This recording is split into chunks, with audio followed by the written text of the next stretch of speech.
Welcome to our YouTube channel, where wisdom meets inspiration. In this channel, we share valuable insights to help you become the best version of yourself.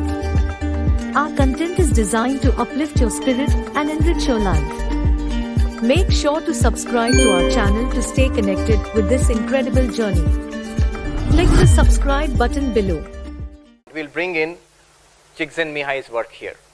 He also worked in the general area of happiness. His work was, when are people the happiest? When are people the happiest in their lives? And he studied what are called peak experiences. First he studied sportsmen. You know, if you play any game, tennis or anything, you know sometimes you play a very good game. You know it from within. Everything is going beautifully. Many of you are doing research. In fact, this flow experience is very common in research. Sometimes you are so absorbed in it, hours just flow past. And you just love it. A surgeon who performed a brain operation for several hours, he was asked, how can you stand there and do such intricate work for 6-7 hours? Some of those operations take such a long time. And the surgeon said that, I don't feel it.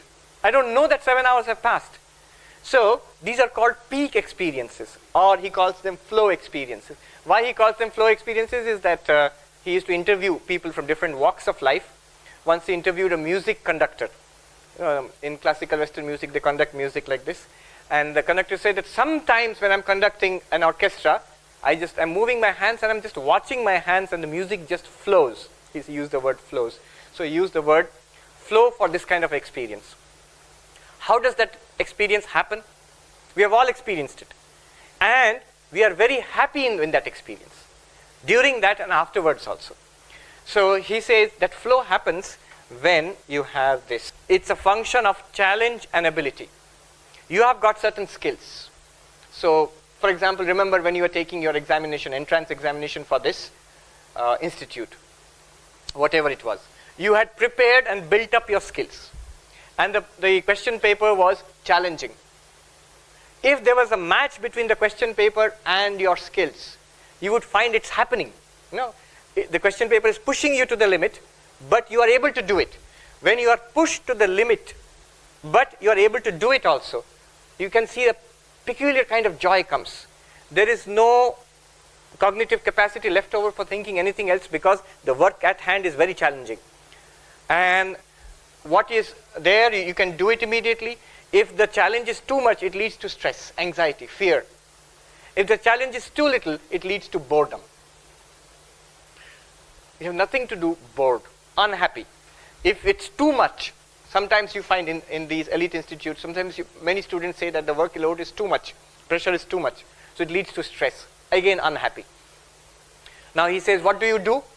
If it is too much, then you parse out your work, simplify your work, reduce the challenge, and find out methods of building up your skills. So that you can meet the challenge, you can get back into the flow channel. If you don't have enough challenge, increase the challenge. So sometimes students come and ask, school students mostly, Swamiji, we feel so bored when you are reading. I can stare at the page for half an hour, and then if you ask me what you read, I don't know. My mind has gone all over the world, but I can't tell you what I read there. What has happened is, only a part of its cognitive capacity is on the page, which he is reading. And the rest is thinking about so many other things, because that is not challenging enough to draw the entire capacity. See, when you are driving, or when you are playing a game, tennis or badminton or something, the opponent is in front of you. He is serving and you have to return. So all your attention is there. You cannot do anything else. And flow happens automatically. So what I tell the students is, see, you are in this zone. That's why your mind is wandering. Mind is wandering because there isn't enough challenge. Now you have to consciously increase the channels. How do you do that? Well, very easy way is active reading. Instead of just looking at the book, you have a notebook. If it's your own book, you have a pen, underline, take notes. I've seen books of Swami Ranganathananda, who was the president of the Ramakrishna mission several years back. He donated all his books to our library where I am now. And all of those books, which he read over a period of 70 to 80 years, all of those books have lot of underlining, lot of annotations, questions, agreements, disagreements, facts added to it.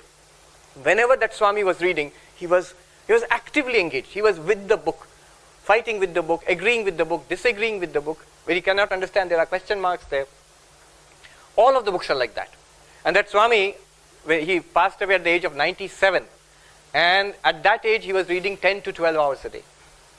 I remember one of his sevaks, one of the Swamis who used to attend to it, he was the president of the Ramakrishna mission. So this Swami told me, one day Swami Ranganathananda asked me to read out a new book.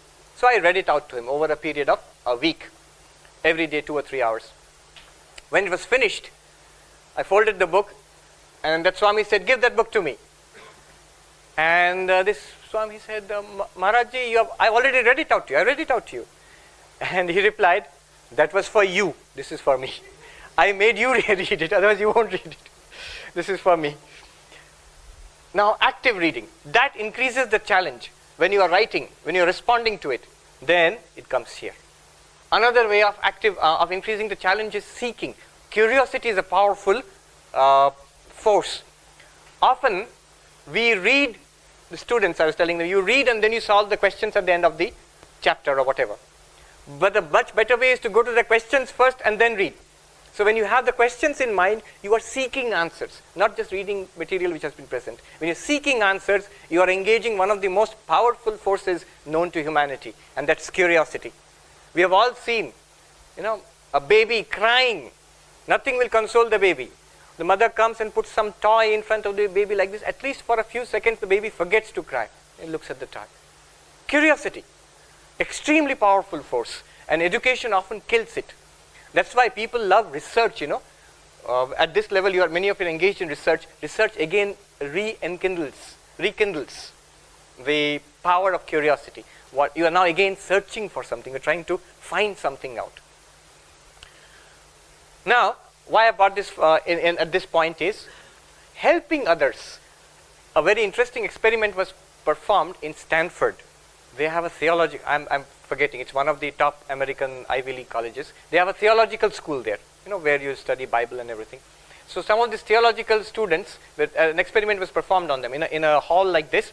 They were asked to read the parable of the Good Samaritan. And you know how the parable goes. That there was a sick person lying on the ground, and one man passed by without helping. And another man who was not from that area, was a Samaritan from a distant land. And this Samaritan passed by that person who was sick, helped that person, nursed that person, and made arrangements for nursing and everything, and then went. Now, Jesus Christ asked, who is a good neighbor? Man who did not help? Or the person who has come from a different land, Samaritan, who actually was a good neighbor to that sick person? So that's the parable of the Good Samaritan, one who helps others. Now they read this and they were asked to prepare a lecture on this. And they were told, in the next hall across the lawn, there is an audience, you go and give a lecture on Good Samaritan. And they, one by one, they were asked to go.